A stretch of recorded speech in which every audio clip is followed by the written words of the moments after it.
Hello, ladies and gentlemen, and welcome to the Discriminating Gamer. I tried to cook my own dinner the other night, but the recipe said to turn the oven 180 degrees.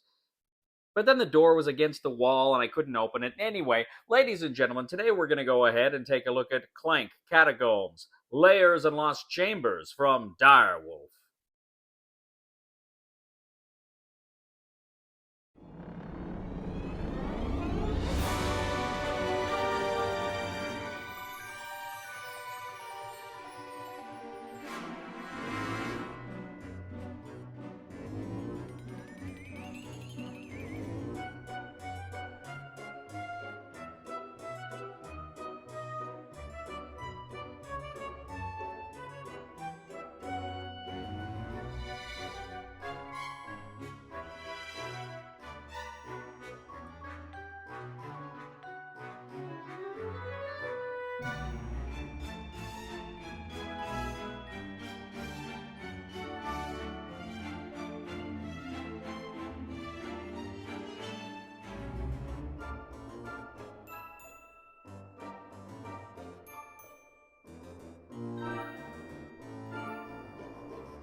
Clank Catacombs, Lairs, and Lost Chambers is the expansion to Clank Catacombs. In this one, you're going to have new rooms, new tiles, new keywords, and all sorts of other new goodies.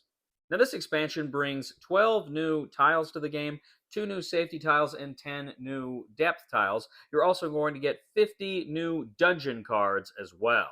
Now, one of the new concepts here is the new keyword trophies. You can defeat monsters. I believe some of the devices have trophies. And what that means is when you defeat that card or buy that card, you put it out in front of you, and it kind of gives you a persistent bonus. And certain game effects may affect that card. You can, get rid of that card, for certain rewards or advantages. But critically, now instead of just playing cards and then putting back in your discard pile and your deck, and they cycle through, some of them actually remain out in front of you for a good chunk of the game. Now, you also have entry tunnels. Essentially, now some of the new tunnels have kind of a green pathway, green highlighted pathway, and that means you must enter a new tile through that green pathway. Whereas before, you could kind of pick and choose which way you wanted to enter through. Here, you must enter through the highlighted green tile. That can be a good thing and it can be a bad thing. Now, you also have pit traps in this expansion. Essentially, if you move into a pit trap space, you will take 1 damage and you can't use boots to continue to move. However, you can avoid the trap by trashing a non-stumble card in your hand. If you trash that card, then you can go ahead, you're fine, you don't take the damage. But you can essentially use this to kind of help cull your deck. There are also some pathways that have magic barriers, meaning you can't use boots to move past them if you are carrying an artifact.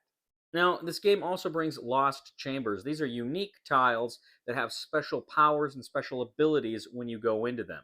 You have the Aegis Shrine. Essentially, the Aegis Shrine allows you to put a cube in that space, and then if any time later, if a ghost were to attack you and you take damage, you can actually just remove the cube from the Aegis Shrine, and you don't have to worry about taking damage from that ghost.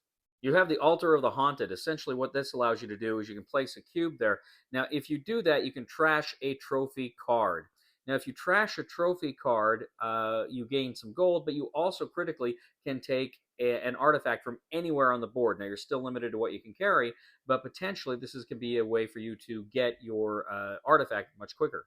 Now, you also have the Bizarre Bazaar. Essentially, it's a marketplace that gives you special different abilities. They cost 3 coins, but you can do all sorts of funky things that will help you on your quest in this location.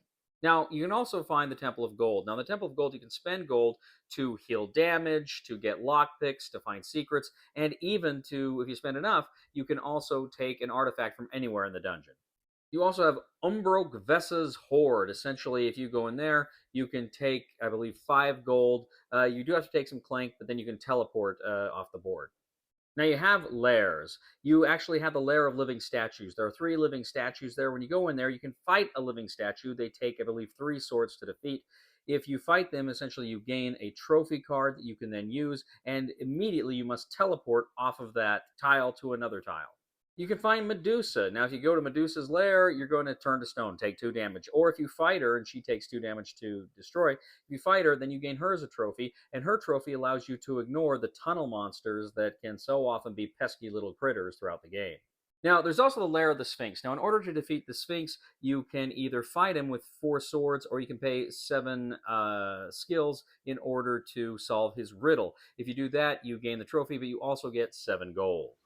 We'll get back to the review in just a moment. I want to take a minute to ask you to check out my other channel, that is Cody Carlson PhD, where we talk about history, books on history, military history. I even post some of my lectures for my classes on there. Please check that out. Please subscribe to that channel. And now, back to the review.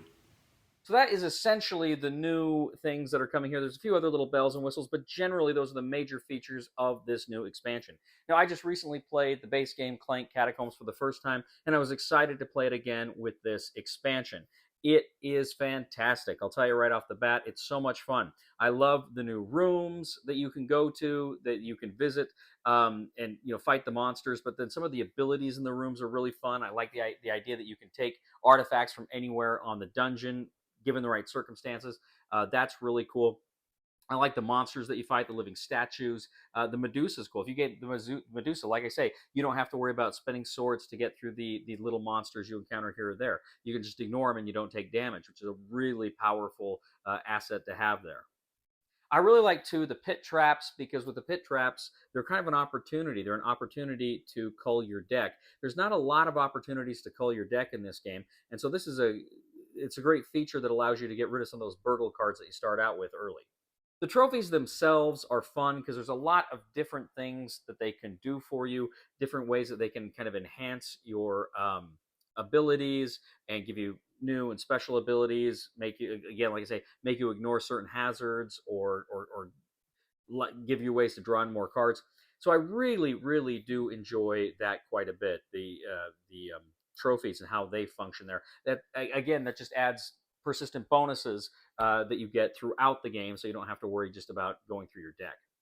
All told, I really, really enjoyed this expansion, Lairs and Lost Chambers.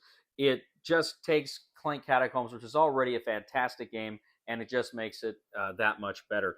I'm going to go ahead as an expansion. I'm going to rate this on the Cody scale an 8 out of 10. It is super fun. It's one of those expansions that just improves the base game, which is already a great game. It makes it better. Thank you once again for joining us today on The Discriminating Gamer. As always, we ask you to please leave a comment for us on YouTube, on Board Game Geek, on our Facebook page, or on thediscriminatinggamer.com. We'd ask you to please give us a thumb and subscribe to us here on YouTube. Follow us on Twitter, Facebook. We would really appreciate it. We'd also very much appreciate it if you would give us a thumb on Board Game Geek as well. If you really like what we do here, please check out my other channel, that is Cody Carlson PhD, where we talk about history, military history, books on history, stuff like that. It would mean the world to me if you would subscribe to that channel as well. And if you do really like the content we bring to you here on The Discriminating Gamer, I would humbly ask you to click on the Super Thanks button and leave a tip. Why did the chicken go to the gym? To work on his pecs.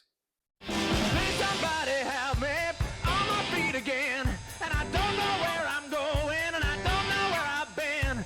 Please somebody help me on the solid ground. It's a long time, and I'll be dying.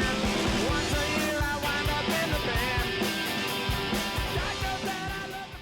I will only give you that information if the captain decides that self-destruction is the best option. Captain, it's the best option.